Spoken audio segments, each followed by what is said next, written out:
नमस्कार दोस्तों, मैं अंकुर उपाध्याय स्वागत करता हूं आप सभी का एक बार फिर से अपनी नई वीडियो में।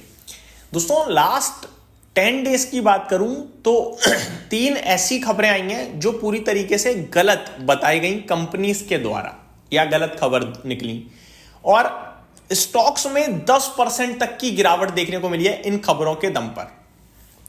एक एक करके मैं तीनों चीजें आपके साथ शेयर करूंगा। इस वीडियो का मोटिव क्या है? इस वीडियो का मोटिव यह है कि खराब माहौल में कोई गलत खबर चला रहा है, शेयर टूटता है, शाम को क्लैरिटी आती है, अगले दिन बाउंस बैक। ये चीज होते हुए देखी हम सभी ने इन 3 में से 2 स्टॉक्स में ऑलमोस्ट।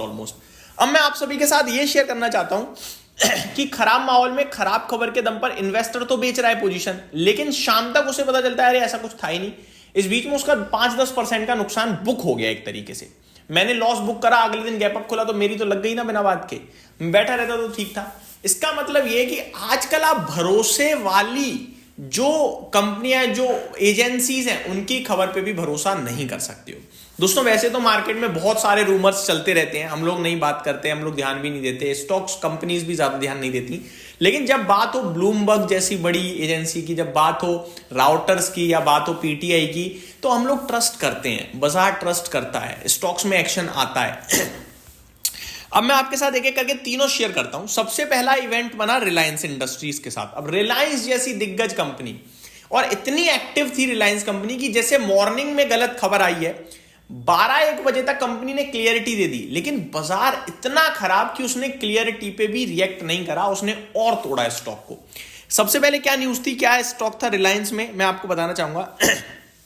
अगर आप रिलायंस की बात करें तो इसमें एग्जैक्टली गिरावट शुरू हुई आपके लिए ऊपर से 1570 के करीब से। ठीक है जी, मैं बताता हूं यहां पे 1600 रुपए का भाव था दोस्तों 5 जनवरी को। ठीक है, इस हफ्ते के मंडे को अगर बात करूं तो 1611 का हाई था। ठीक है, 6 जनवरी को शेयर का प्राइस 1496 का लो लगाता, यानी 100 रुपए टूट गया। खबर यह थी ब्लूमबर्ग के हवाले से कि उन्होंने रशिया से 3 टैंकर्स निकलते हुए देखे हैं जामनगर फैसिलिटी की तरफ। ये क्या खबर बनी? ये खबर बनी कि जो रिलायंस है, रिलायंस की जो रिफाइनरी है, वो रशिया से क्रूड ऑयल परचेज कर रही है। इसका क्या मतलब बना? आपको पता है हमारा देश रशियन क्रूड ऑयल अगर परचेज करेगा तो ट्रेड डील आने से रही यूएस के साथ। दूसरी तरफ अगर हम रशिया से क्रूड ऑयल परचेज करेंगे तो अब हमारे ऊपर अतिरिक्त टैरिफ भी लगने की आशंका जताई जा रही है। तो गवर्नमेंट क्या कह रही है कि रशियन क्रूड ऑयल परचेजिंग कम कर दो। अब ऐसे में अगर कंपनी बोलती है हाँ हमने करी, तो वैसे ही ट्रेड डील और सरकार और सब दिक्कत में आ जाता। कंपनी ने क्लियरिटी दी कि हमने अभी तक कोई रशियन क्रूड ऑयल खरीदा ही नहीं है दिसंबर में, और जनवरी में भी हम कोई क्रूड ऑयल खरीदने की प्लानिंग नहीं कर रहे हैं रशिया से। कंपनी ने क्लियरिटी दे दी, गवर्नमेंट के फेवर में बात आ गई, ट्रेड डील के फेवर में बात आ गई, लेकिन मार्केट ने फिर भी शेयर को नहीं बख्शा। और अगर आप स्टॉक की बात करें तो शेयर का प्राइस आपके लिए आज की डेट में 1470 रुपए खड़ा है। ऐसा क्यों भाई? जब कंपनी ने क्लियरिटी दे दी तो दोस्तों, रिलायंस के लिए तो वो वाली कहानी थी, इधर कुआ उधर खाई।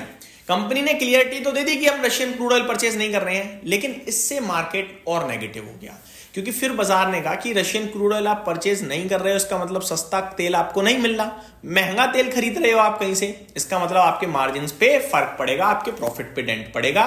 तो शेयर बाजार में और प्रेशर दिखा। ठीक है, दूसरा इवेंट घटा भेल, BHEL। अभी 2 दिन पीछे ही जब बाजार गिरा था, ये शेयर ज्यादा नहीं गिरा था, न्यूट्रल था, लेकिन एक खबर आती है कि वित्त मंत्र, और ये खबर भी दोस्तों ब्लूमबर्ग से थी आई थिंक, हाँ जी, कि वित्त मंत्रालय भारत का विचार कर रहा है कि चाइनीज फर्म्स को गवर्नमेंट कॉन्ट्रैक्ट्स में बिड करने के लिए अलाउ किया जाए, जो 2020 से बंद कर दिया था सरकार ने गलवान बॉर्डर क्लैश के बाद से। जैसे ही ये खबर आई, पूरा पावर क्षेत्र, पूरा इंफ्रास्ट्रक्चर जो गवर्नमेंट से ऑर्डर्स लेते हैं वो टूट गए, जैसे कि भेल, सीमेंस, ABB, इनमें गिरावट दिखी। भेल तो 10-12% तक टूट गया। अगले ही दिन खबर आती है कि ऐसा कुछ हो ही नहीं रहा।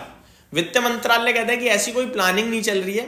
हाँ, ये जरूर था कि एक इनिशियल लेवल पे थॉट आया था कि कुछ चुनिंदा क्षेत्र के लिए फर्म्स को अलाउ करने के बारे में सोच सकते हैं, उसका भी पता नहीं। ऐसा कुछ होगा तो पहले डिस्कशन होगा, फिर PMO ऑफिस जाएगा, फिर आएगा, और वो भी बहुत मुश्किल है। और अगले ही दिन भेल को 5,000 करोड़ का ऑर्डर मिला और अगले ही दिन भेल का शेयर आपके लिए 5% ऊपर भी दिखा। एक बार फिर इन्वेस्टर ट्रैप हुआ। तीसरी खबर, कल मन्नापुरम फाइनेंस में दिन के दौरान ओपन मार्केट में करीब 2 बजे के समथिंग खबर आ जाती है राउटर्स के हवाले से कि आरबीआई चिंता जता रहा है बेन कैपिटल के कंट्रोलिंग स्टेक खरीदने के लिए मन्नापुरम फाइनेंस में, और शेयर दिन के दौरान 8-9% टूट जाता है। रात में 10 बजे कंपनी क्लियरिटी देती है कि ऐसा तो कुछ है ही नहीं, आरबीआई की तरफ से कोई उल्लंघन, कोई दिक्कत आ ही नहीं रही है हमें रेगुलेशंस की तरफ से या रेगुलेटर की तरफ से। तो कल फिर एक गलत खबर आई और कल मेरे को लग रहा है एक गलत खबर साबित होने के बाद मंडे वापस रिबाउंड आ जाएगा मन्नापुरम में। तो ये सब कौन कर रहा है, क्यों कर रहा है, ये भी सोच विचार करने वाली बात है। क्या यहां भी कोई इनसाइडर ट्रेडिंग चल रही है कि एक कवर चलाएंगे, शॉर्ट पोजीशन बनाएंगे, प्रॉफिट बनाएंगे, निकल जाएंगे? ऐसा हो सकता है? हमेशा हमें 6 महीने बाद ही तो पता चलता है जब कुछ गलत हो जाता है। तो दोस्तों इस समय बड़ा सावधानी बरतें, स्पेशली ट्रेडर हो तो, और निवेशक हो तो भी अपने शेयर पे थोड़ा भरोसा रखें और सेम डे रिएक्ट ना करें, 2 दिन का समय जरूर दें। ये मेरी तरफ से अपडेट थी। Thank you so much for watching this video. Have a great day guys.